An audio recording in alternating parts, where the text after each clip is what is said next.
Hello guys, welcome to Padh Lo India. I am Monika Upadhyay. मैं हूं आपके बायोलॉजी टीचर और आज मैं आपका स्वागत करती हूँ एक बहुत ही बेहतरीन से सेशन में।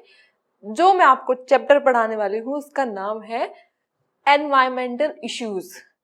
तो हम पढ़ेंगे आज कि हमारे एनवायरमेंट में क्या क्या इश्यूज हो रखे हैं।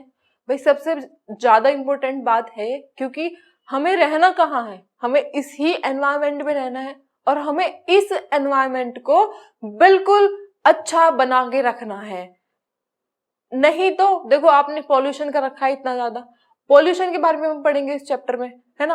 पॉल्यूशन कितना ज्यादा इंपॉर्टेंट है। अगर आप पॉल्यूशन करते रहेंगे तो आपकी जो ह्यूमन स्पीशीज है वो डिस्ट्रॉय हो जाएगी। ह्यूमन क्या, जितनी भी स्पीशीज है आपकी सभी डिस्ट्रॉय हो जाएंगी, क्योंकि पॉल्यूशन से आप जीवित नहीं रह सकते। पॉल्यूशन का मतलब क्या है कि भाई जो आप खाना खा रहे हो उसमें अनवांटेड सब्सटेंसेस हैं, या फिर आप एयर या फिर आप सांस ले रहे हो, देखो ब्रीथ कर रहे हो, ब्रीथ करने में जो आपको एयर मिल रही है ऑक्सीजन, उसमें अनवांटेड गैसेस है, बहुत ज्यादा उसमें जो है अनवांटेड पार्टिकल्स है ना, यानी कि वो पॉल्यूटेड है, उसमें पॉल्यूटेंट्स जो सब्सटेंसेस है वो मिक्स्ड है।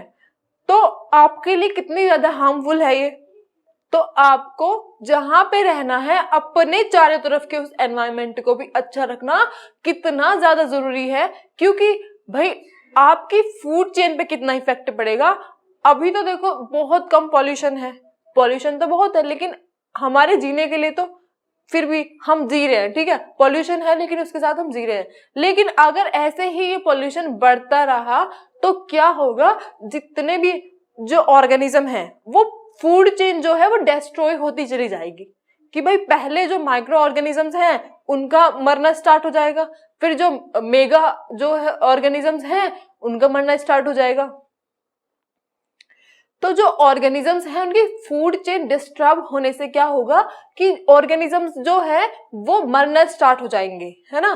तो आगे जाके कितना ज्यादा खतरनाक होने वाला है ये पॉल्यूशन हमारे लिए, ये सब हम डिस्कस करेंगे आज इस चैप्टर में। और ये भी डिस्कस करेंगे कि हम किस तरीके से इन पॉल्यूशन को रोक सकते हैं। अब देखो, सबसे पहली बात कि ह्यूमन पॉपुलेशन का जो इंक्रीजन हो रहा है, सबसे पहली बात कि ह्यूमन पॉपुलेशन जो इंक्रीज हो रही है उसकी वजह से कितना ज्यादा पॉल्यूशन बढ़ता जा रहा है। भाई पॉपुलेशन इंक्रीज हो रही है तो उनको खाने के लिए सबसे ज्यादा सब्सटेंसेस चाहिए, ठीक है। और इसकी वजह से जितने ऑर्गेनिज्म बढ़ रहे हैं, देखो वो इतना ही ज्यादा कूड़ा कचरा फैला रहे हैं, है ना। कहाँ देखो, अपने चारों तरफ के एनवायरनमेंट में आप जो है इतना ज्यादा गंदगी फैला रहे हो, है ना। फिर इसकी वजह से आप कितना ज्यादा पॉल्यूशन फैला रहे हो, है ना। और फिर दूसरी बात, जितने ऑर्गेनिज्म बढ़ते जा रहे हैं, जितने ह्यूमन की पॉपुलेशन बढ़ती जा रही है, उतना ज्यादा जो ये इलेक्ट्रॉनिक्स है उसका यूज बढ़ता जा रहा है और उसकी वजह से भी कितना ज्यादा पॉल्यूशन जो है वो बढ़ता जा रहा है। तो कितना ज्यादा हमारे लिए हार्मफुल है ह्यूमन की पॉपुलेशन के बढ़ने से। इसीलिए सबसे पहले भाई पॉल्यूशन को रोकने से पहले हमें पहले पॉपुलेशन को रोकना चाहिए। पॉपुलेशन जो है अगर डिक्रीज होगी तो हमारा पॉल्यूशन भी डिक्रीज होगा। Human population is increasing tremendously, therefore there is a lot of demand for food. भाई अगर ह्यूमन पॉपुलेशन जो है वो इंक्रीज हो रही है, उसके इंक्रीज होने की वजह से फूड की डिमांड भी बढ़ती जा रही है और इलेक्ट्रिसिटी की डिमांड भी बढ़ती जा रही है, क्लोथ्स की डिमांड भी बढ़ती जा रही है, रोड्स की भी और हाउसिंग भी, और सबसे ज्यादा देखो व्हीकल की भी कितनी ज्यादा डिमांड बढ़ती जा रही है ना। तो इनके बढ़ने से क्या हो रहा है कि जो हमारा एनवायरनमेंट है उसमें पॉल्यूशन बढ़ता जा रहा है। भाई खाने की वजह से देखो, अगर हम खाना खा रहे हैं, हमारे घर में जो जितना भी फूड आता है पॉलिथीन्स में आता है ना। बाहर से जितनी भी हम लोग बाहर से सब्जी लेकर आते हैं तो पॉलिथीन्स की वजह से लेकर आते हैं, है ना। तो पॉलिथीन्स में हम कितना ज्यादा यूज कर रहे हैं उसको, और उनको यूज करने की वजह से क्या हो रहा है कि हम वो यूज करने के बाद में फेंक रहे हैं, और फेंकने के बाद में वो कितना ज्यादा हार्मफुल इफेक्ट कर रही है ये आपको शायद नहीं भी पता होगा कि ये पॉलिथीन्स है। आप वाटर में अगर फेंक रहे हो, ठीक है, तो वाटर में जाने के बाद जितनी भी वाटर बॉडीज हैं, यानी कि जितने भी वाटर में जो ऑर्गेनिज्म रह रहे हैं, जैसे कि फिशेस रह रही हैं, तो उनके लिए कितना ज्यादा हार्मफुल है, क्योंकि ये नॉन बायोडिग्रेडेबल है। जो नॉन बायोडिग्रेडेबल है उनका तो आप कुछ कर ही नहीं सकते, क्योंकि वो ऐसे की ऐसे ही रहेंगी एनवायरमेंट में। और अगर वो पानी में चली गई, पानी में अगर मान ले कोई फिश उसमें फंस गई, तो वो सांस नहीं ले पाएगी, है ना। आप इतनी सारी बोटल्स यूज करते हो, बोटल्स को पानी में फेंक देते हो। पानी में अगर आप बोतल फेंक रहे हो तो आपको क्या लगता है कि वो बोतल जाके वहां पे डिस्ट्रॉय हो जाएगी? वो बिल्कुल नहीं होगी, वो किसी ना किसी ऑर्गेनिज्म को तो नुकसान हो जाएगी। अगर ये पॉलिथीन्स जो है वो पानी के अंदर जाएंगी, तो पानी के अंदर पॉलिथीन्स के जाने की वजह से अगर मान लिया वो सरफेस पे तैर रही है, तो पानी में भी ऑक्सीजन की कमी हो जाएगी, जिसकी वजह से जो वाटर बॉडीज है उनका जीना जो है वो असंभव हो जाएगा। तो आपकी फूड चेन कितनी ज्यादा डिस्टर्ब हो जाएगी। आप ये मत सोचिए कि जो वाटर बॉडी है सिर्फ वही डिस्ट्रॉय हो रही है, उनके डिस्ट्रॉय होने से आपकी जो लाइफ है उस पर कितना ज्यादा इफेक्ट पड़ेगा। इसलिए जो पॉल्यूशन है हमें वो नहीं करना चाहिए, और एनवायरमेंट को जो है और बायोडाइवर्सिटी को हमें जो है बचा के रखना चाहिए। क्या करना चाहिए? Conservation of biodiversity. देखो जैसे यहाँ पे जितना भी आप पॉल्यूशन कर रहे हो सारा आपके अंदर भी जा रहा है, तो आपको भी कितना ज्यादा नुकसान हो रहा है इसकी वजह से। अब देखो पॉल्यूशन मैंने आपको बता दिया क्या है, कि pollution is any undesirable change in physical, chemical और biological composition of air, water and land and the agent that cause the, वो क्या है? वो है पोल्यूटेंट्स। भाई जितना भी मान लिया अनडिजायरेबल चेंज है, यानी कि फिजिकल हो या चाहे वो केमिकली हो चाहे वो बायोलॉजिकली हो, वो एयर में, वाटर में या फिर लैंड में जो है वो क्या कहलाता है? वो कहलाता है पॉल्यूशन। और जितने भी एजेंट्स होते हैं जिनकी वजह से जो है पॉल्यूशन कॉज होता है उनको हम क्या बोलते हैं? पॉल्यूटेंट्स। जैसे कि जितना भी ये देखो एजेंट्स है, गाड़ी है, इनमें से कितना ज्यादा पॉल्यूशन निकल रहा है ना। जितनी भी आपकी स्टेशनरीज है वहां से कितना ज्यादा, जितनी भी मतलब इंडस्ट्री है, जो इंडस्ट्री का वेस्ट मटेरियल है वो कितना ज्यादा पॉल्यूशन कॉज कर रहा है ना। तो ये पॉल्यूशन है, और जो इसको कॉज कर रहे हैं उनको क्या बोलते हैं? उनको बोलते हैं पॉल्यूटेंट्स। अब एयर पॉल्यूशन के बारे में हम सबसे पहले बात करेंगे, फिर हम बात करेंगे वाटर पॉल्यूशन के बारे में, देन लैंड पॉल्यूशन के बारे में। अभी हम बात करते हैं एयर पॉल्यूशन के बारे में। भाई it's the increase in amount of particles in air, यानी कि हमारी जो एयर है, देखो हमें जीने के लिए क्या चाहिए? एयर चाहिए। तो जो एयर है हम ब्रीथ कर रहे हैं, हमारी बॉडी के अंदर जा रही है, कितनी ज्यादा इंपॉर्टेंट है। तो जो एयर हमारी बॉडी के अंदर जा रही है उसका भी जो है शुद्ध होना बहुत ही ज्यादा इंपॉर्टेंट है। अगर जो एयर है वो हम प्रदूषित ले रहे हैं, यानी कि उसके अंदर पॉल्यूटेंट्स हैं, तो वो हमारी बॉडी को कितना ज्यादा हार्मफुल कर सकती है, वो हमारी बॉडी के लिए कितना ज्यादा हार्मफुल है। मतलब वो हमारी बॉडी के अंदर जा रही है, हमारी बॉडी के भी ऑल पार्ट्स में, क्योंकि आपको पता है हमारा ब्लड जो है वो कंटेन करता है वो ऑक्सीजन को हमारी बॉडी के अलग अलग सब हिस्सों पे लेके जाता है ना। सब पार्ट्स के पास जो है ऑक्सीजन है। अगर ऑक्सीजन ही प्रदूषित होगी तो कितना ज्यादा हार्मफुल है ये हमारे लिए, है ना। तो अब वो पार्टिकल्स जो है वो क्या हो सकते हैं? जैसे कि हमारी जो मान लिया हम एयर जो इनहेल कर रहे हैं उसके अंदर जो है कार्बन मोनोऑक्साइड हो सकती है, वो कितनी ज्यादा हार्मफुल है। भाई कार्बन मोनोऑक्साइड कितना ज्यादा हार्मफुल है हमारे लिए, और नाइट्रस ऑक्साइड भी कितनी ज्यादा हमारे लिए हार्मफुल है। और ये इतनी सारी गैसेस हैं, जैसे कि कार्बन डाइऑक्साइड है ना, NO2 की कंसेंट्रेशन है वो भी बढ़ती जा रही है, SO2 की मतलब कितना ज्यादा जो ये गैसेस हैं इनकी कंसेंट्रेशन जो है वो हमारे एनवायरमेंट में बढ़ती जा रही है, वो हमारे लिए कितनी ज्यादा हार्मफुल है ना। तो एयर पोल्यूशन क्या है कि मतलब जितने भी मान लिया आपकी जो मान लिया कार है या फिर बसेस है, जितनी भी हमारी रोड पे जितने भी जो व्हीकल्स है वो चल रहे हैं, उनसे जितना भी धुआं निकल रहा है वो कितना ज्यादा पोल्यूशन कॉज कर रहा है ना। और मान लिया अगर देखो जितना भी मतलब धुआं निकलता है उसको भी पोल्यूशन हम बोलते हैं, स्मोक, है ना। स्मोक भी कितना ज्यादा जो है हार्मफुल है हमारे लिए। तो हमारी एयर में जितनी भी जो है नॉन सस्पेंडेड पार्टिकल्स है वो सब क्या कहलाते हैं? पॉल्यूशन कहलाते हैं, एयर पॉल्यूशन कॉज करते हैं, ठीक है। अब ये जितने भी लिखे हुए इनको हम बोलते हैं प्राइमरी पॉल्यूटेंट्स, ये जितने भी लिखे हुए इनको हम बोलते हैं सेकेंडरी पॉल्यूटेंट्स। अब इनके कॉजेज क्या है? एयर पॉल्यूशन का जो मेन कॉज है वो क्या है? व्हीकल्स का यूज।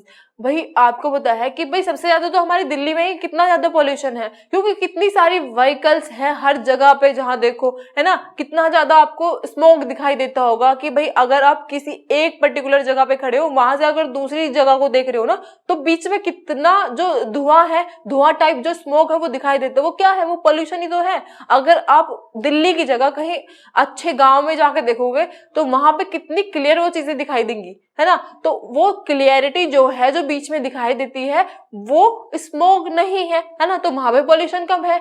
तो इसीलिए वहां के लोगों का जीवन जो है वो ज्यादा सुखमय है हमसे, क्योंकि देखो हम लोग कभी सिर में दर्द हो गया, कभी कहीं दर्द हो गया, कभी मतलब ये कितनी सारी प्रॉब्लम्स जो है हमारे लिए बनती रहती है। जितने भी शहर है, बड़े शहर है, वहां पे कितनी सारी प्रॉब्लम्स होती रहती है। लेकिन जो गाँव के लोग हैं वो प्रॉपर न्यूट्रिशन भी नहीं ले पाते, है ना, प्रॉपर खाना भी नहीं खा पाते, जो गरीब लोग हैं, फिर भी वो अपना जो जीवन है वो सुख में व्यतीत कर रहे हैं, है ना। तो क्यों? क्योंकि वहां पे पॉल्यूशन ही नहीं है। कितनी सारी, क्योंकि देखो हम तो अगर खाना भी खा रहे हैं, अगर हम फूड भी ले रहे हैं, जैसे कि सब्जियां, वो भी कितनी ज्यादा प्रदूषित है ना। तो हमारे लिए तो सब चीज जो है क्या है? प्रदूषित है, उनमें पॉल्यूटेंट्स हैं। तो हम लोग देखो खाना तो है ही, खाना तो जरूरी है, खा रहे हैं, लेकिन हमारे लिए कितना ज्यादा वो जो है नुकसानदायक है ना। कुछ हार्मफुल गैसेस भी होंगी, है ना, जो रिलीज होती है। मान लिया जैसे कि कार्बन मोनोऑक्साइड है ना, CO, NO2, SO2, कितनी ज्यादा ये हार्मफुल गैसेस हैं जो हमारे एनवायरमेंट में जो है खुली घूम रही है। तो वो हमारे लिए तो हार्मफुल है भाई, है ना। वो देखो या तो किसी इंडस्ट्री से वो जो है गैसेस निकल रही हो, है ना, या फिर वो जो व्हीकल्स है उनसे निकल रही हो, या फिर हम कोई कूड़ा कचरा कुछ भी जल रहा है, मतलब जो भी हमारी एयर में जो हमारी गैसेस हैं फालतू की, वो जो है वो एयर पॉल्यूटेंट्स ही तो है ना, और कितनी हार्मफुल भी है हमारे लिए। स्मोक है ना, और स्मोकिंग भी है ना, ये भी कितना ज्यादा हार्मफुल है हमारे लिए। और improper disposal of domestic industrial wastage, वही मैं आपको बता रही थी, है ना। रिलीज ऑफ मेथेन कितना ज्यादा हार्मफुल है। देखो ये है हमारे एयर पोल्यूशन के आउटडोर जो है कॉजेज, जैसे कि डस्ट हो गई, डस्ट पार्टिकल्स, है ना, सी स्प्रे हो गई, है ना, फॉरेस्ट फायर्स, यानी कि जंगलों में आग लग जाने से कितना ज्यादा पॉल्यूशन हो जाता है ना, एग्रीकल्चर की वजह से। देखो खेतों में भी, जैसे आपने देखा होगा गाँव में जो गन्ने के खेत होते हैं, जब वो फसल मतलब आ जाती है, तो जो गन्ने होते हैं उनके जो आउटर कवरिंग होती है वो इतनी सारी बच जाती है, उसको जला देते हैं। उसको जलाने की वजह से कितना ज्यादा पॉल्यूशन कॉज होता है ना। और जो हमारे घरों से जो है जो प्रोडक्ट्स निकल रहे हैं, है ना, हाउस होल्ड एनर्जी जो है हमारे घर से निकल रही है, वो भी पॉल्यूशन के यूज में। और ट्रांसपोर्ट के जो मटेरियल्स हैं वो भी कितना ज्यादा, मतलब देखो सबसे ज्यादा तो यही फैला रहे हैं ना। और इंडस्ट्री सप्लाई भी कितना ज्यादा एयर पॉल्यूशन कॉज कर रही है।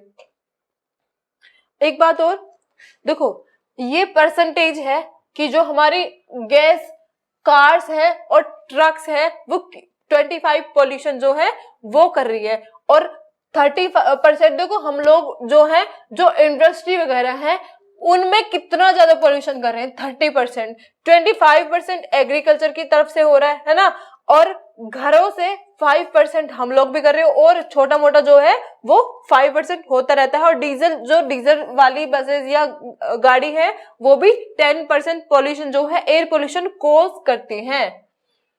अब नेक्स्ट है स्मोग। स्मोग क्या होता है कि भाई हमारी एयर में जो है पॉल्यूटेंट्स हैं, है ना, बहुत ज्यादा है, उसकी वजह से जो हमारे मतलब एनवायरमेंट है वो धुंधला हो गया, उसको स्मोक बोलते हैं। मान लिया देखो ये आपने देखा होगा कि आप सड़क पे देखते हो, देखो सड़क पे क्या, आप अपने घर पे खड़े हो जाओ, छत पे खड़े हो जाओ, छत पे अगर आप अपने घर से थोड़ी सी दूर की जगह का देखने लग जाओ दिल्ली में, तो कितना ज्यादा धुंधला दिखता है। वो क्या है? वो स्मोक ही तो है। कितना ज्यादा पॉल्यूटेंट जो है स्मोक के अंदर होते हैं, वो कितना ज्यादा हार्मफुल है हमारे लिए। और क्या क्या होता है? मिक्सचर ऑफ एयर पॉल्यूटेंट्स, यानी कि जैसे कि लाइक आर्सेनिक, लेड, NOCO यानी कि nitrous oxide, carbon monoxide, dust and fog is called smog, है ना। स्मोग क्या कहलाता है? जिनमें इतनी सारी जो गैसेस है वो जो है मिक्स्ड होती हैं, और उनके मिक्स्ड होने से जो धुंधलापन हो जाता है उसको स्मोग बोलते हैं, है ना। डेडली टू द बॉडी, बहुत ज्यादा मतलब हार्मफुल होता है, इसके रिजल्ट्स। और इसमें जो हमारी देखो मान लिया स्मोक जो होता है इससे कितना ज्यादा हमारे लिए जो है ये हार्मफुल है। हम लोग मान लिया हमने जो है सांस ली, ठीक है ना, ब्रेथिंग की हमने, है ना, इनहेल किया, तो हमारे जो लंग के अंदर एल्वियोलाई होते हैं, एल्वियोलाई क्या होती है, जहां पे हमारा गैसेस का एक्सचेंज होता है, कितनी ज्यादा इंपॉर्टेंट है ना, हमारी गैसेस का एक्सचेंज होता है वो कहाँ पे होता है, एल्वियोलाई में होता है, यानी कि फिल्ट्रेशन। अगर वहीं पे ड्राई म्यूकस जो है वो जम जाएगा तो क्या होगा, हमारी गैसेस का एक्सचेंज जो है वो अच्छे से नहीं हो पाएगा, है ना। मान लिया हमारे जो ऑक्सीजन अंदर जा रही है वो हमारी बॉडी तक प्रॉपर नहीं पहुंच पा रही, या फिर कार्बन डाइऑक्साइड वो प्रॉपर बाहर नहीं जा पा रही, तो कितना ज्यादा हमारे लिए वो हार्मफुल है ना। इससे क्या हो सकता है, ट्यूबरक्लोसिस हो सकता है, लंग कैंसर हो सकता है ना, और इससे प्री मेच्योर डेथ भी हो सकती है। कितना ज्यादा ये हार्मफुल है हमारे लिए। अब हेल्थ फैक्ट क्या होंगे, study shows that living in cities like Delhi, Mumbai, Bangalore, Kolkata and many others is equal to smoking and average of 20 citizens a day, and this problem is fact increasing। भाई मतलब कितनी बड़ी problem है कि जो ये बड़ी बड़ी सिटीज हैं, दिल्ली, मुंबई और बेंगलोर, कोलकाता, इनमें इतना ज्यादा पॉल्यूशन है कि हम लोग अच्छे से सांस भी नहीं ले सकते, है ना।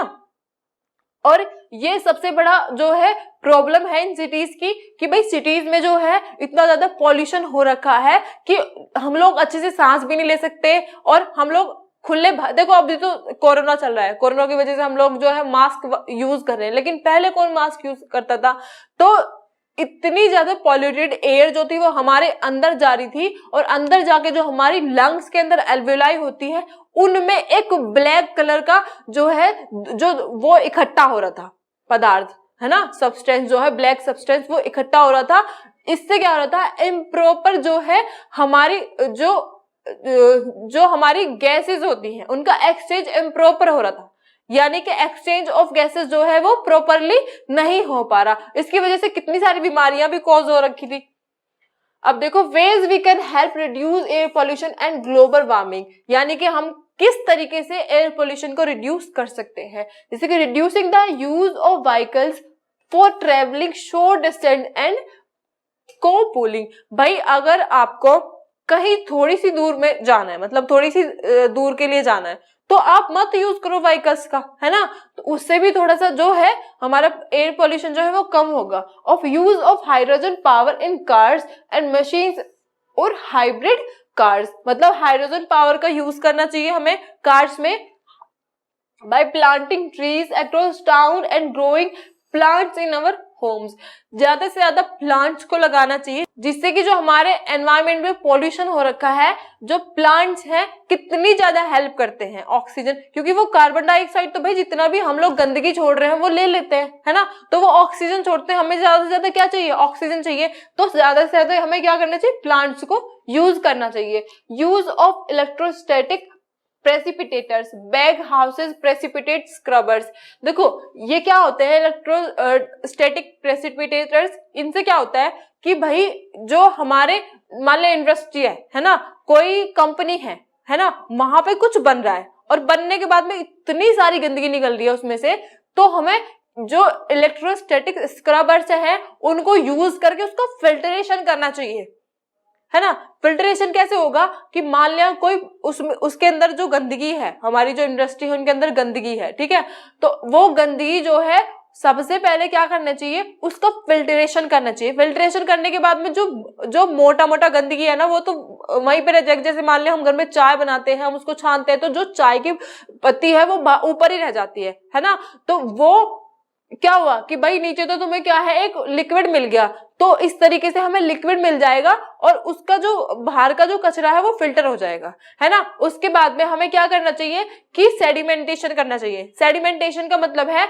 जो उसमें मिट्टी यानी कि गंदे जो भारी पदार्थ है वो नीचे बैठ जाएंगे टैंक में, है ना। सेडिमेंटेशन के बाद में क्या करना चाहिए, वो भाई हमारे पास एक लिक्विड, लेकिन अभी भी वो कितना गंदा है ना, उसमें क्या करना चाहिए, माइक्रोब्स को छोड़ना चाहिए। जो एरोबिक माइक्रोब्स होते हैं वो क्या करते हैं, जो हमारे मतलब वाटर के अंदर जो इम्प्योरिटीज होती है है ना। जैसे कि बैक्टीरिया वगैरह कितना जो हमारे लिए हार्मफुल है, जैसे कि जो सीवेज से निकलते हैं जो बैक्टीरिया, जो हार्मफुल वायरसेस हैं, वो अगर होंगे तो वो माइक्रोब्स क्या करेंगे, वो उनको खा जाएंगे, है ना। तो उनसे हमें कितनी ज्यादा हेल्प मिलेगी कि भाई आपने पढ़ा था एक चैप्टर में, मैंने पढ़ाया था आपको कि माइक्रोब्स कितने ज्यादा यूजफुल भी है ना। तो माइक्रोब्स को यूज करके हम उस पानी को जो है या फिर उस गंदगी को जो है वो साफ कर सकते हैं, है ना।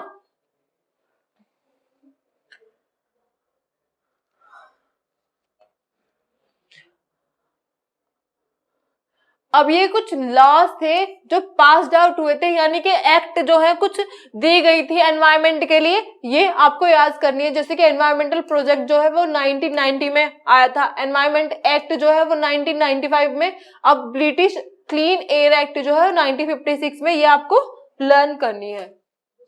अब वाटर पॉल्यूशन क्या है, हमने बात कर ली एयर पॉल्यूशन की, लेकिन हमारे लिए वाटर पॉल्यूशन कितना ज्यादा इंपॉर्टेंट है। भाई हम पानी के बिना तो जीवित ही नहीं रह सकते।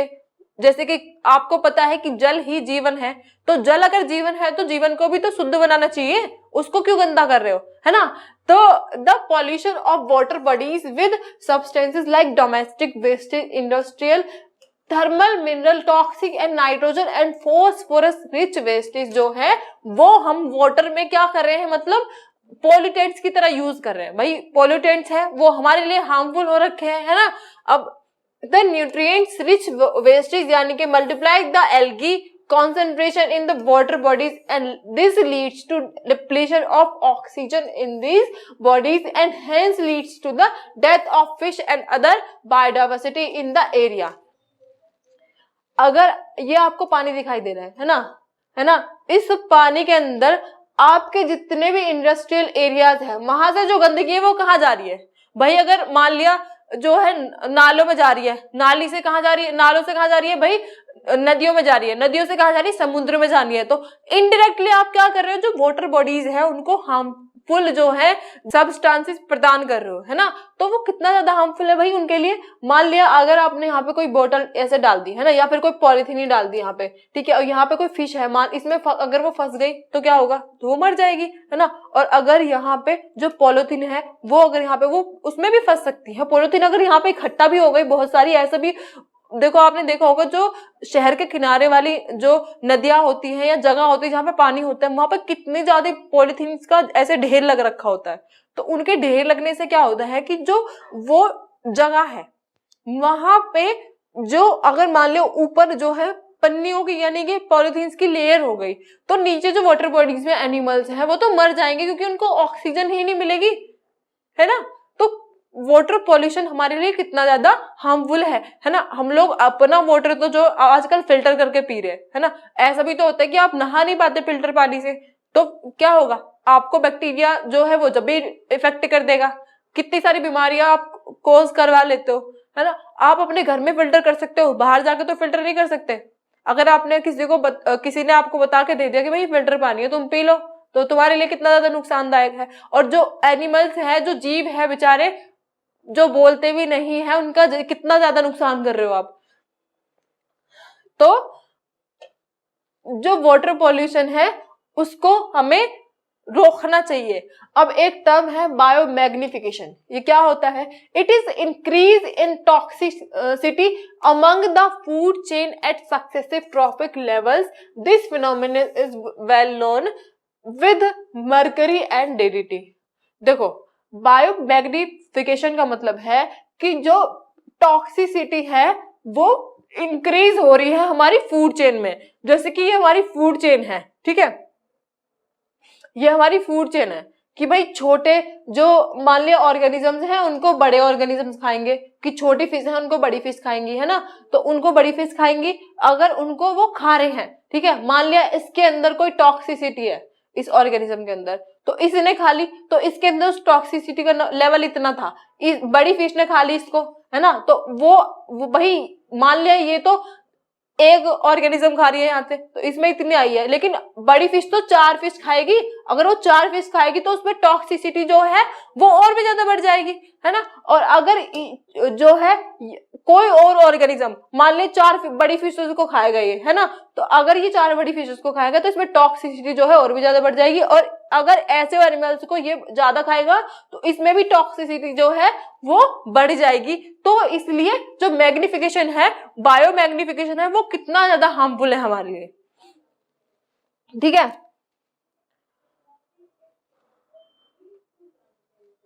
अब देखो एसिलरेटेड यूट्रोफिकेशन क्या होता है।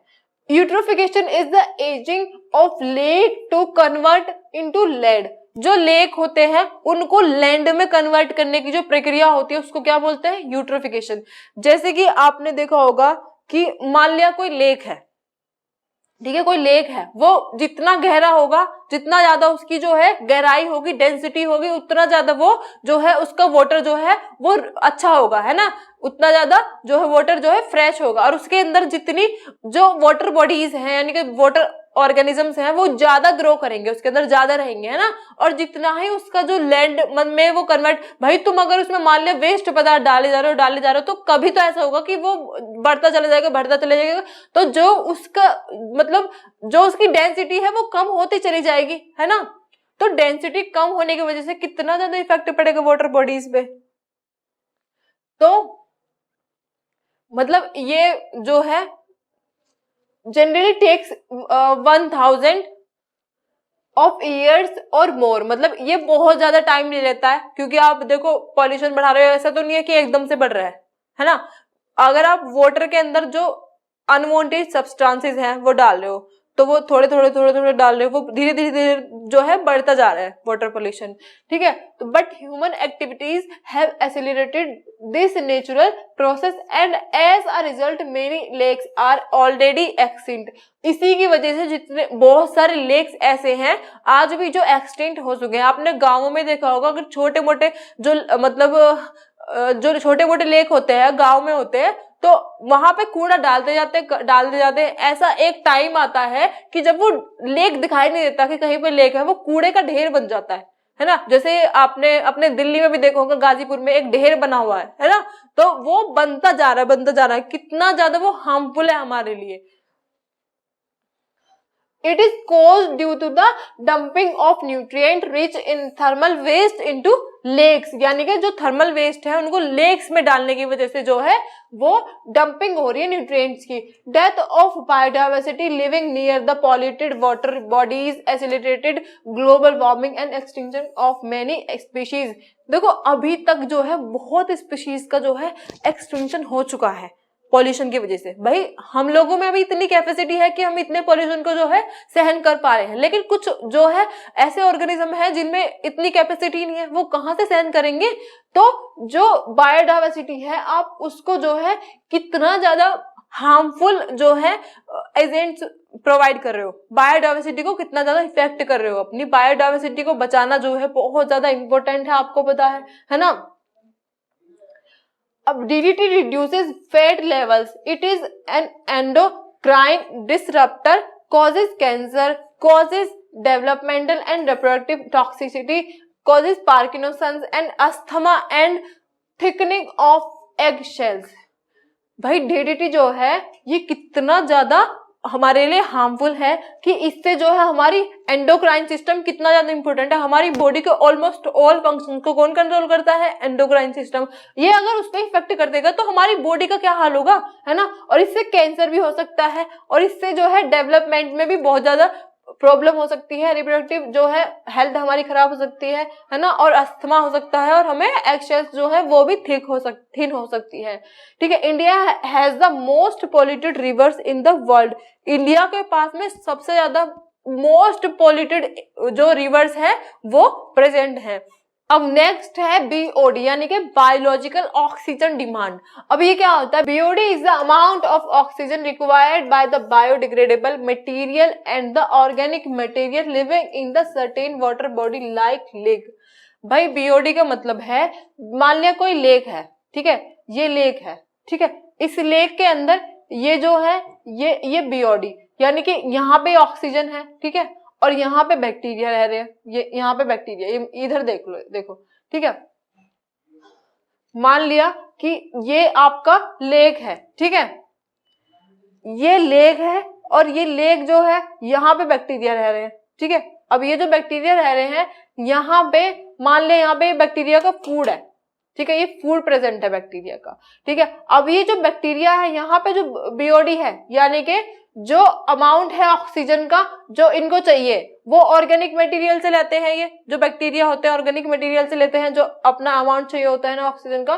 तो अगर जितना ज्यादा ऑक्सीजन को मतलब ऑर्गेनिक मटेरियल को जो कंज्यूम करेंगे उतना ज्यादा जो है उनका बीओडी जो है वो बढ़ जाएगा। तो कितना ज्यादा हार्मफुल है भाई ये ले रहे हैं। उसके बाद में क्या हो रहा है, bacteria utilize oxygen when they consume BOD, oxygen is depleted in the water. भाई अगर किसी वाटर का बीओडी जो है इंक्रीज होगा तो उसकी ऑक्सीजन जो है वो कम हो जाएगी, ऑब्वियस सी बात है, ठीक है, क्योंकि अगर उसका ऑर्गेनिक मैटर जो है वो बढ़ता जा रहा है तो ऑक्सीजन तो कम होगी ही, है ना।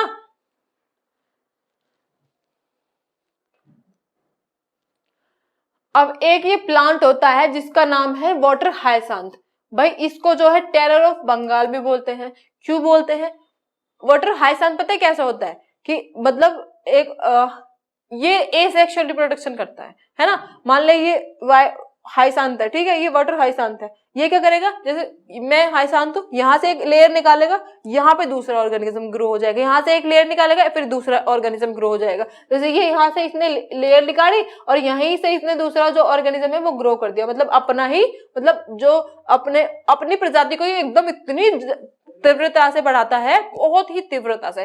भाई इसने यहाँ पे एक ऑर्गेनिज्म है ये ग्रो कर दिया, फिर बाद में दूसरा ग्रो कर दिया, तो ऐसे ऐसे इसकी लेयर्स मतलब एकदम से इतना ज्यादा फैल जाता है ना। अब ये जो वाटर हायसांथ है इसको क्यों बोला जाता है टेरर ऑफ बंगाल? क्योंकि ये जो मतलब पौधा है, ये जो प्लांट है, ये वाटर में जो रुका हुआ वाटर होता है ना उसमें अनलिमिटेड ग्रोथ कर देता है। अनलिमिटेड ग्रोथ करने से देखो यहाँ पे आपको वाटर दिखाई दे रहा है, कहीं इसके नीचे वाटर यहाँ पे नीचे है, तो वाटर के ऊपर अपनी अनलिमिटेड ग्रोथ कर देता है। उसकी वजह से क्या होता है कि जो नीचे ऑर्गेनिज्म है, जैसे मछलियां अंदर होंगी पानी में, तो उनको ऑक्सीजन नहीं मिल पाएगी प्रॉपर, क्योंकि ये सरफेस पे तो यही आ गया है ना। तो इसको इसलिए बोला जाता है टेरर ऑफ बंगाल। इसने बंगाल में जो है ऐसे ही अपनी अनलिमिटेड ग्रोथ कर दी थी, ठीक है। It is necessary to control water pollution, बहुत जरूरी है ना।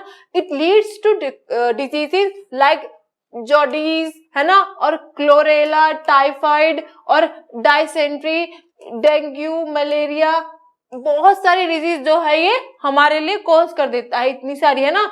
अब हमें क्या करना चाहिए, जो वेस्ट वाटर है उसको जो है ट्रीट करना चाहिए, और जो है हमें रिवर्स में और जो है हमारे लेक्स में जाने से पहले जो है उसको जो है हमें डंप कर लेना चाहिए, उसकी डंपिंग जो है हमें कर लेनी चाहिए। अब जो डोमेस्टिक वेस्ट वाटर है उसको हमें क्या करना चाहिए, इरिगेशन करना चाहिए, उस इरिगेशन के लिए यूज करना चाहिए, है ना। और एक मैंने आपको बताई थी एक प्रक्रिया की पानी को जो है कैसे हमें पहले उसको जो है फिल्ट्रेशन कर लेना चाहिए। फिल्ट्रेशन के बाद में जो इंडस्ट्री से मतलब देखो फिल्ट्रेशन किसका करना चाहिए, जो ये मैं आपको पूरा प्रोसेस बता रही हूँ किसका करना चाहिए, जो कंपनीज है यानी कि इंडस्ट्री से जो वेस्ट वाटर यानी कि मटेरियल जो निकल रहा है उसका जो है हमें क्या करना चाहिए, उसमें मशीन जो है वो होती है, वो क्या करती है कि सेडिमेंटेशन टैग भी बोलते हैं हम उसको, है ना।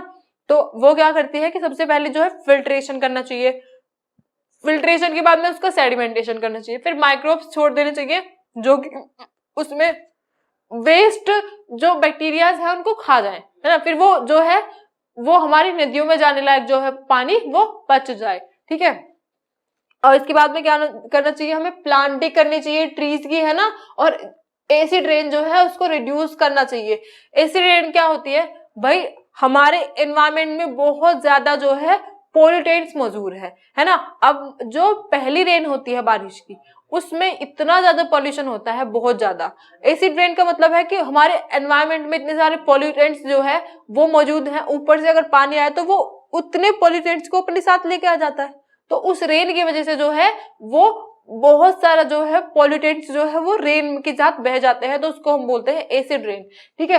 तो एसिड रेन जो है उसको रिड्यूस करना चाहिए और पोल्यूशन जो है वो कम करना चाहिए, और rain water harvesting to conserve water and reduce wastage of fresh water, जो फ्रेश वाटर है उसका वेस्ट कम करना चाहिए, और जो मतलब जो रेन से वाटर आ रहा है उसको यूज करो, है ना। जो वाटर आ रहा है वो बह के ऐसे ना चला जाए, उसको रोको कहीं पे और उसको यूज करो, है ना।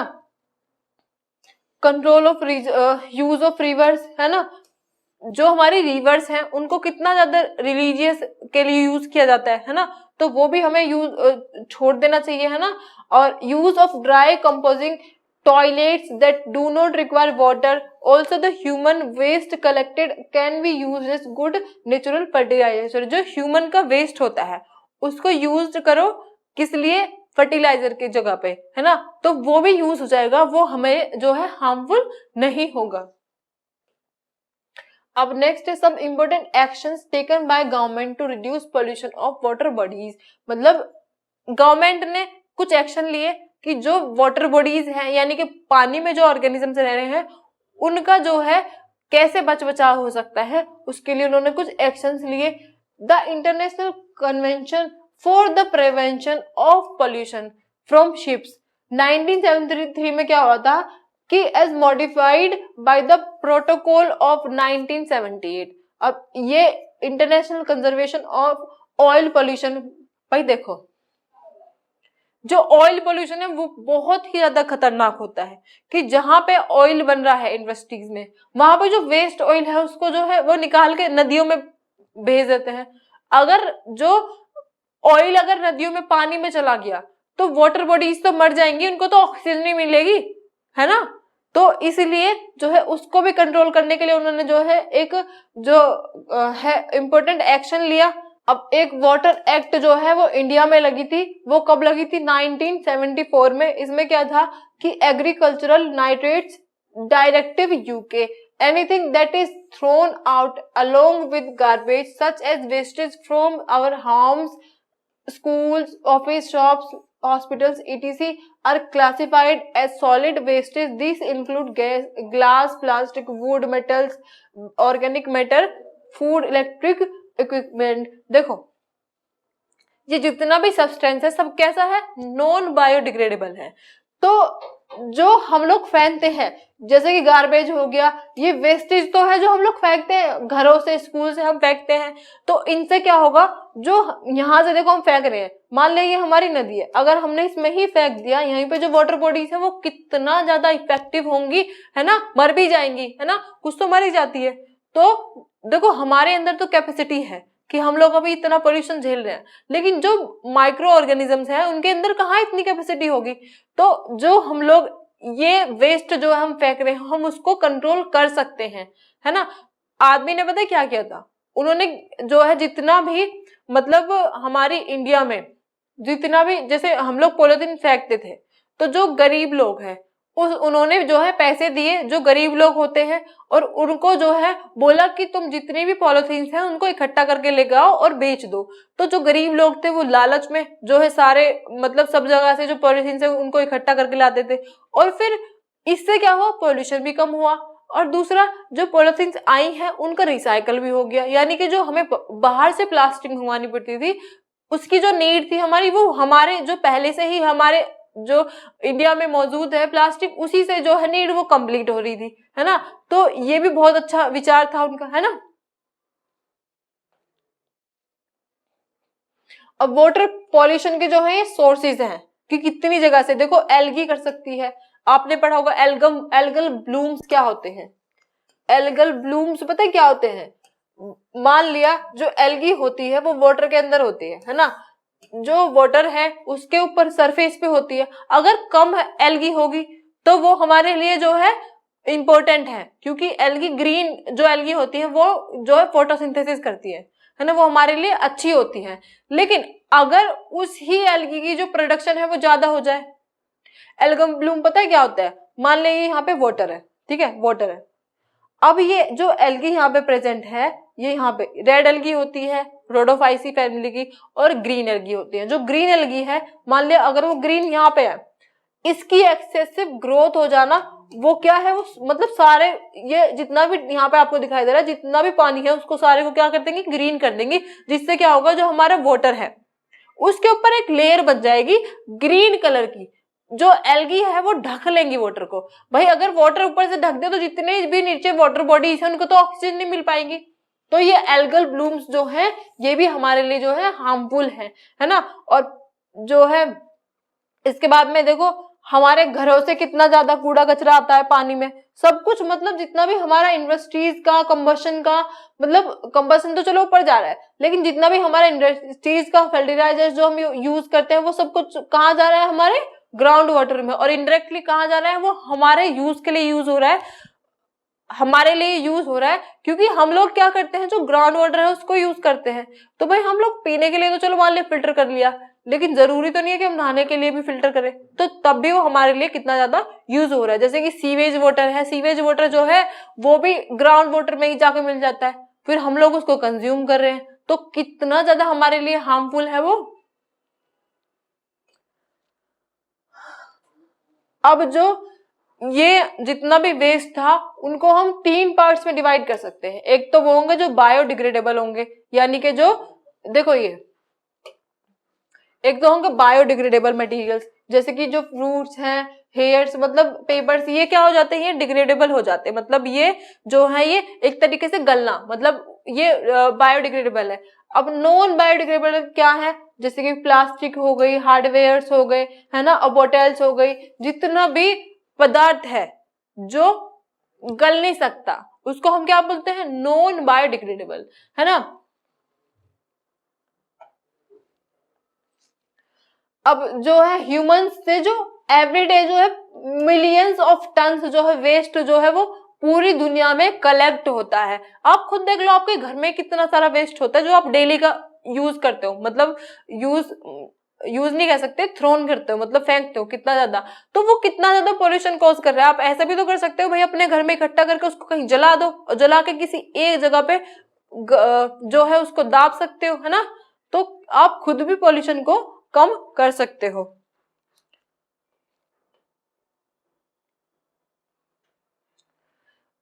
Wastes are also dumped in landfills. A landfill is a deep trench covering a very large area in which waste is dumped in countries like Germany, and methane produced from the wastes is collected and used as fuel. The decomposed waste is used as fertilizer as it is highly rich in nutrients. Modern landfills are designed such that the waste is fully made use of and such that they do not pollute the groundwater levels. The toxic seepage from under the landfills is collected and treated before being used as fertilizer. जो sewage होता है उसको भी हम use कर सकते हैं, उसको हम पॉल्यूटेंट बनने से रोक सकते हैं। भाई हम ऐसे कर सकते हैं, जो सीवेज है देखो एक उसकी टेक्निक होती है, मान लिया ये यहाँ पे आपका एक टैंक है सीवेज का, और यहाँ पे 2 टैंक बना सकते हो। मान लिया ये डायरेक्टली यहाँ पे जा रहा है आपका सीवेज, यहाँ पे जा रहा है, तो अगर ये भर जाएगा तो इसको हटा के इसमें चला जाएगा। तो ये जो यहाँ पे आपका सीवेज है उसको ट्रीट कर सकते हैं एज अ बायो फर्टिलाइजर, है ना। तो उससे वो यूज भी हो जाएगा, और क्या होगा उसमें जो टॉक्सिक बैक्टीरियाज हैं उनके लिए भी हम जो है उसमें कुछ केमिकल्स डाल के उनको मार सकते हैं, तो यूज भी हो जाएगा और वो हमें हार्म भी नहीं करेगा।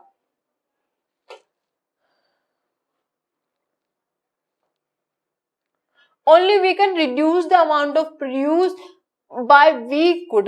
भाई जितना भी अमाउंट हम पोल्यूटेंट्स का प्रोड्यूस कर रहे हैं उसको हम क्या कर सकते हैं, रिड्यूस कर सकते हैं। कौन कर सकता है, हम ही तो कर सकते हैं। अब use jute bags for shopping, अपनी शॉपिंग के लिए जो है प्लास्टिक बैग्स ना यूज करके जूट बैग्स यूज करें। और ग्लास और metal waste must be recycled and refused. जो ग्लास है, मेटल्स है, उनको क्या करो, रिसाइकल, मतलब यूज करो उनको। ऐसा नहीं है कि तुमने अगर फोड़ दिया ग्लास कांच को तो फेंक दो उसको, उनको रीयूज करो, है ना। मतलब क्योंकि आपको पता है कि जितने भी ये मेटल्स होते हैं और जितनी भी पॉलिथीन्स होती हैं वो रिसाइकल हो सकती है ना। Using E book readers for reading and writing instead of using books, use of e books can save 100 of millions of trees around the world every year.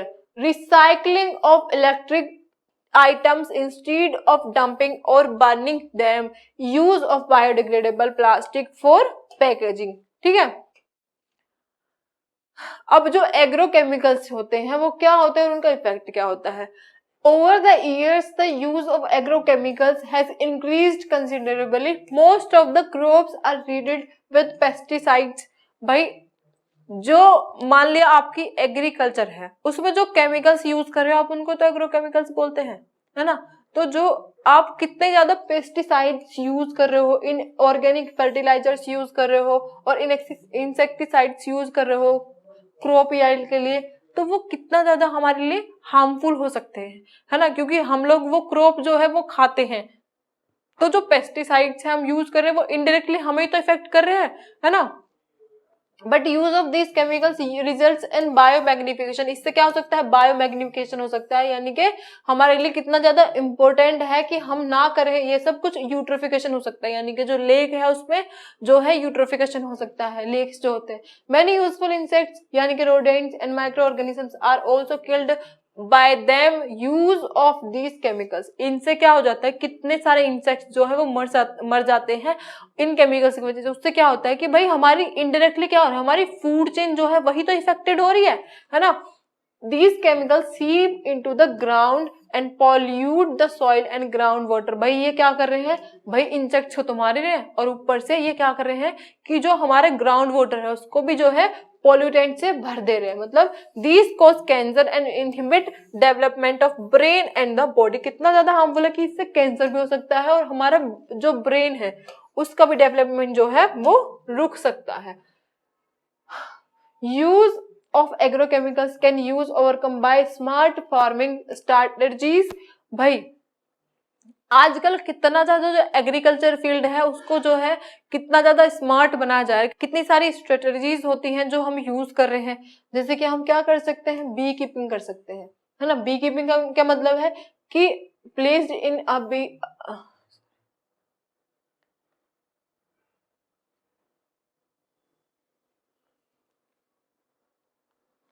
कि जो बीज होती हैं उनको जो है हम लोग कल्टीवेट कर लें अपने आप, अपने कल्चर कर लें मतलब उनको, और फिर उनसे जो है हम लोग हनी ले लें और उनका जो हाइव है उससे जो है हम लोग क्या ले सकते हैं, हम उससे जो है मोम भी ले सकते हैं, है ना, यानी कि वैक्स ले सकते हैं। Use of lady bugs and worms, इनको भी हम यूज कर सकते हैं। ये किस लिए यूज होती है, क्या करते हैं, protect the crop agents, smaller insects होते हैं, वर्म होते हैं, हेल्प एरेट द सॉइल, ये सॉइल को जो है एरेट कर देते हैं। ये कितना हेल्पफुल होते हैं। प्लांटिंग ट्री जो है हमें यूज करने चाहिए, है ना। जो प्लांटिंग ट्री है वो यूज करने चाहिए और उनमें जो वाटर है वो रेन से जो है वो भी यूज करना चाहिए हमें, है ना। Growing more than one crop in a given farmland per year not provides variety but also help replenish nutrients in the soil. ठीक है, मतलब जब एक साल में तुम ज्यादा से ज्यादा जो क्रॉप्स है उनको जो है उगाते रहते हो, जो सॉइल की फर्टिलिटी है वो भी जो है डिक्रीज होती रहती है ना। और साथ में क्या होता रहता है कि उसमें जो है जो न्यूट्रिएंट्स है सॉइल के वो भी कम होते रहते हैं। Steps such as these can help reduce the use of chemicals in growing crops and help in increase crop yield. Growing of crops in such as manner is called organic farming। organic farming जो है हमें use करनी है। Radioactive wastage क्या होते हैं, the waste product, the waste produced from the nuclear fission of heavy atoms such as uranium, thorium, etc. for the production of power in radioactive waste। भाई क्या होता है रेडियोएक्टिव जो यूज होते हैं यूरेनियम और थ्रोनियम के लिए, और ये क्या करते हैं, पावर का प्रोडक्शन करते हैं। The waste is highly toxic and causes mutations and cancer. जो वेस्ट होते हैं वो कैसे होते हैं, बहुत ज्यादा टॉक्सिक होते हैं, उनसे क्या हो जाता है, उनसे म्यूटेशन हो जाता है और कैंसर हो जाता है। It has to dealt with outmost caution. ये भी न्यूक्लियर वेस्ट के बारे में दे रखा है कि भाई जो न्यूक्लियर वेस्ट होते हैं should be stored after heavy treatment and packed in special containers, उनको जो है हमें बहुत ज्यादा सेफ्टी से जो है पैक्ड करना चाहिए. It should be buried deep under the ground and minimum of 60 से 80 years for waste to stabilize. Even then, there is high chance of nuclear contamination of the surrounding areas and the groundwater. Failure of nuclear power plants can have disastrous consequences. The use of nuclear fuels should be avoided if possible.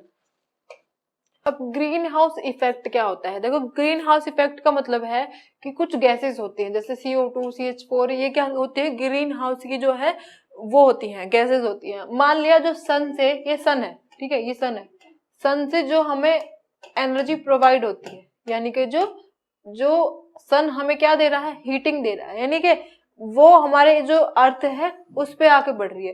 तो कुछ जो मतलब heat है वो तो reflect हो जाती है और कुछ जो है एब्जॉर्ब हो जाती है. किसके थ्रू? जो हमारे ग्रीन हाउस की गैसेस होती हैं जैसे CO2 हो गई, CH4 हो गई, इनसे जो है एब्जॉर्ब हो जाती है और कुछ जो है रिफ्लेक्ट हो जाती है. तो जो ग्रीन हाउस इफेक्ट है उसका मतलब है कि जो ये गैसेस हैं इंक्रीज हो जाती हैं एटमॉस्फेयर में और इससे क्या होता है? Heating up of earth. और ये क्या करते हैं? गुड एब्जॉर्ब करते हैं हीट को, यानी कि ये जो गैसेस हैं ये हीट को एब्जॉर्ब कर लेती हैं और क्या करती हैं? मतलब जितनी भी हमारा अर्थ का एटमॉस्फेयर है उसको ये नॉर्मल रखते हैं, यानी कि ज्यादा हीट भी नहीं होने देती, है ना. तो इसको, ये जो हमारा प्रोसेस है इसको हम क्या बोलते हैं? Green house effect. अब ग्लोबल वार्मिंग क्या है? Global warming refers to the heating up of the earth due to the green house effect. यानी कि ग्रीन हाउस इफेक्ट की वजह से अगर ये जो गैसेस हैं ये ज्यादा हो जाएंगी तो भी प्रॉब्लम है, कम हो जाएंगी तो भी प्रॉब्लम है. तो ग्रीन हाउस इफेक्ट जो है वो भी बहुत इंपॉर्टेंट है हमारे लिए. तो green house effect is caused when gases such as CO2, CH4, etc. increase and atmosphere, and this leads to the heating up of earth. As these are good absorbers of heat, these gases prevent the excess heat from having the earth atmosphere, thus resulting the greenhouse effect. Presently, the earth is 0.9 degrees Celsius hotter than normal. If earth temperature continues to rise, then it could give rise to runaway global warming. यानी कि अगर उसका जो continuously जो उसका temperature है वो बढ़ता रहेगा, वो क्या इफेक्ट करेगा? वो जो है हमारी ग्लोबल वार्मिंग को इफेक्ट करेगा और जो है इल नीनो इफेक्ट बोल देते हैं इसको. Over time, this could disrupt the delicate pattern of ocean currents and give rise to another ice age, which could be followed by mass extinction of several species and even endanger of human race. भाई इससे जो है बहुत सारी species जो है वो extinct भी हो गई और कुछ जो है अभी खतरे में है, ठीक है. एंडेजर्ड स्पीशीज क्या होती हैं? जो कि जिन पे एक्सटिंक्शन का जो खतरा है वो मंडराता रहता है, जैसे कि टाइगर जो है हमारा आजकल वो उस पे जो है एक्सटिंक्शन का जो खतरा है वो मंडरा रहा है, इस तरीके की स्पीशीज, ठीक है.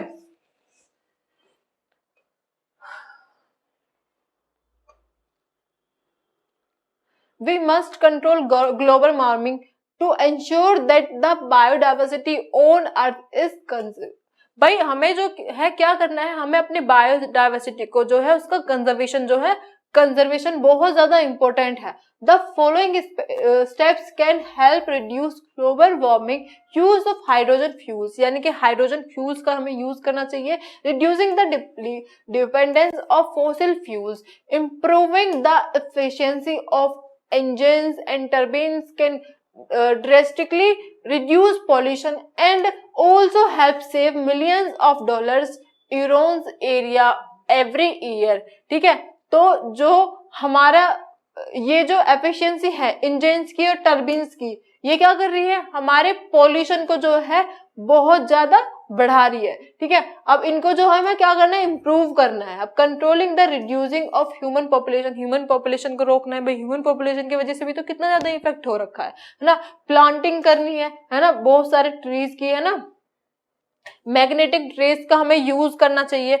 इससे क्या होगा कि ये ट्रेन फास्टर भी होती हैं और प्लेन्स भी फास्टर होंगे भाई जब मैग्नेटिक ट्रेन्स का या प्लेन्स का हम यूज करेंगे. और वेरी लिटिल और नो पॉल्यूशन, इनसे क्या होगा, बहुत कम पॉल्यूशन होता है इलेक्ट्रिक ट्रेन्स की कंपेयर में अगर हम रखें तो।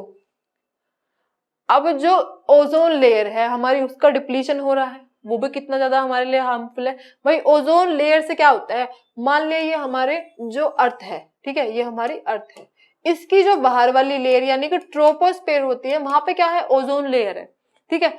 अगर मान लिया ये ओजोन लेयर जो है इसका डिप्लीशन हो जाएगा, यहाँ पे अगर मान लिया ओजोन लेयर है, ठीक है, अगर इसका डिप्लीशन हो जाएगा तो क्या होगा कि यहाँ पे जो सन की यूवी रेज आ रही है वो रिफ्लेक्ट भी नहीं हो पाएंगी, जो हार्मफुल रेज है वो रिफ्लेक्ट हो जाती है ना, ये सीधी आ जाएंगी। मतलब ये हमारी जो ओजोन लेयर है यहाँ पे, इसके कम होने की वजह से जो है ये सीधी आ जाएंगी। सॉरी, अब ओजोन लेयर क्या होती है, ओजोन लेयर का मतलब है, मान लिया ये हमारी अर्थ है यहाँ पे और ये हमारे यहाँ पे क्या है, सन है, ठीक है, ये हमारा सन है। तो ये सन जो है इससे यूवी रेज आती है। अब जो है यूवी रेज है, मान लिया ये यूवी रेज यहाँ पे आ रही है और यहाँ पे हमारी क्या है, ओजोन लेयर है, यहाँ पे क्या है, हमारी ओजोन लेयर ही है, ठीक है, हमारी जो अर्थ है उसके चारों तरफ ओजोन लेयर। अगर इसका डिप्लीशन हो जाएगा, ओजोन लेयर का जो है डिप्लीशन यहाँ पे हो जाएगा, तो क्या होगा, ये पतली जो परत बचेगी इसकी वजह से जो यूवी रेज है सन की वो सीधी आ जाएंगी, ये जो यूवी रेज है ये सीधी आ जाएंगे एनवायरमेंट में। और यूवी रेज की वजह से क्या होता है, यहाँ पे जो ह्यूमन है उनके अंदर क्या हो जाएगा, स्किन कैंसर हो जाएगा। क्या हो जाएगा, स्किन कैंसर हो जाएगा। इसीलिए जो हमारी यूवी रेज है उनसे प्रोटेक्ट कौन करती है हमें, जो है ओजोन लेयर करती है ना।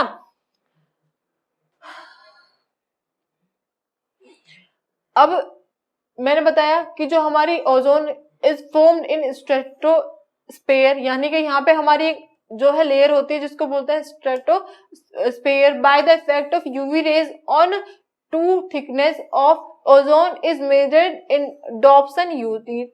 हम जो है जो हमारी ओजोन लेयर है उनको हम डॉप्सन यूनिट में जो है मेजर कर सकते हैं। The UV rays act on the CFC यानी कि chlorofluorocarbon to release the freons that react with ozone to release pure oxygen. बताए CFC क्या होता है, CFC क्या होता है, ये जो हमारी ओजोन लेयर है इसका डिप्लीशन किसकी वजह से हो रहा है कि भाई हम लोग CFC जो है ज्यादा जो है वो प्रोड्यूस कर रहे हैं, CFC ज्यादा बन रही है, भाई पोल्यूशन हो रहा है, CFC बन रही है। तो जो CFC है उसकी वजह से क्या हो रहा है, CFC की वजह से यहाँ पे जो हमारी ओजोन लेयर है ये डिलीट होती जा रही है, CFC की वजह से हो रही है ये। अगर CFC जो है ये यहाँ पे होगी तो ओजोन लेयर डिलीट हो जाएगी, ओजोन लेयर डिलीट हो रही है उसकी वजह से जो ये सन की अल्ट्रावायलेट किरणें हैं वो सीधी हमारे एनवायरमेंट में पड़ रही है, उसकी वजह से क्या हो रहा है कि स्किन कैंसर जो है वो बहुत ज्यादा कॉमन होता जा रहा है। मैंने आपको बता दिया ये वेव दे रखी है, यूवी रेज जो शॉर्ट होती है कुछ लॉन्ग होती है, वो कितनी ज्यादा हार्मफुल है ये आपको पढ़नी है, ये आपका होमवर्क है। अब degradation by improper utilization and maintenance of resources, soil erosion and desertation. देखो अब हम क्या पढ़ रहे हैं, सॉइल इरोजन पढ़ रहे हैं, है ना, डिजर्टेशन पढ़ रहे हैं, मतलब कि जो लैंड हमारा क्या है पॉल्यूशन है वो पढ़ रहे हैं कि हमारी जो सॉइल है वो कैसे पॉल्यूटेंट से गिर जाती है, ठीक है। It is result of poor maintenance of top soil, यानी कि फर्टाइल जो हमारी ऊपर वाली जो टॉप लेयर होती है सॉइल की वो क्या है, वो फर्टाइल लेयर है। अब fertile top soil takes years of form, बहुत दिनों में बनती है भाई। जो फर्टाइल लेयर है वो बहुत टाइम लगती है बनने में, फर्टाइल होने में, but it can easily be removed, मतलब इजीली हट तो जाती है। वही वाली बात है कि जितना घर बनाने में हमें टाइम लग जाता है ना, घर को जैसे हम बनाते हैं है ना, उतना टाइम हमें उसे मिटाने में नहीं लगता। एकदम से बुलडोजर चढ़वा दो, हट जाएगा, मर जाएगा, मिट जाएगा। Specially due to human activities such as over cultivation कर सकते हैं हम, यूजिंग ओवर ग्रेजिंग कर सकते हैं, डिफोरेस्टेशन कर सकते हैं। इनकी वजह से क्या हो रहा है, जो हम लोग कर रहे हैं, ठीक है, डिफोरेस्टेशन की वजह से क्या हो रहा है कि भाई प्लांट्स जो है उनकी वजह से जो हमारी सॉइल की ऊपर वाली लेयर है, ऊपर वाली लेयर जो है उसकी फर्टिलिटी जो है वो रिड्यूस हो रही है ना। Top soil and land become barren, urbanisation हो रहा है, मतलब देखो इतना ज्यादा जो हम लोग अर्बनाइजेशन कर रहे हैं, यानी कि जो जंगल है उनको कटवा रहे हैं, उनको कटने की वजह से जो प्लांट्स है उनका ही तो रिडक्शन हो रहा है, कम हो रहे हैं प्लांट्स, और प्लांट्स कम हो रहे हैं तो पॉल्यूशन बढ़ रहा है। प्लांट्स कितने ज्यादा जरूरी है हमारे पॉल्यूशन के लिए। Water logging and soil salinity, भाई over irrigation especially without proper drainage leads to water logging of the soil. It also increasing the salt content. ये salt content जो है वो भी बढ़ा रहा है of the soil which heavily affects the health of plants, जिससे कि plant जो है उनकी health जो है affect हो रही है. It is a post green revolution problem. अब डिफोरेस्टेशन कितना ज्यादा हमारे लिए दुखदायक है। भाई हम क्या कर रहे हैं, जो फॉरेस्ट है उसको ही कटवा रहे हैं, वुड के लिए कटवा रहे हैं, मतलब कितने ज्यादा, देखो आपको पता है वुड से ही जैसे मतलब कितना ज्यादा फर्नीचर जो है वो वुड से बन रहा है, उसके लिए हम लोग क्या कर रहे हैं कि हम फॉरेस्ट को ही कटवा रहे हैं, है ना। फॉरेस्ट को कटवाने की वजह से क्या हो रहा है कि देखो harmful effect on the environment हो रहा है। It leads to desertification, desertification में जो है प्रॉब्लम हो रही है, ग्लोबल वार्मिंग की जो है, और एसिड रेन भी इसकी वजह से हो रहा है। अब depletion and pollution of ground water, ground water जो है वो भी पॉल्यूशन हो रहा है उसका, क्योंकि भाई हमारा अगर प्लांट्स होते हैं वही तो सॉइल को अच्छे से रखते हैं। भाई अगर प्लांट्स हमारे होंगे तो जो हमारे जो सॉइल है वो भी तो अच्छी होगी, है ना। Loss of biodiversity in affected areas, biodiversity का भी लॉस हो रहा है।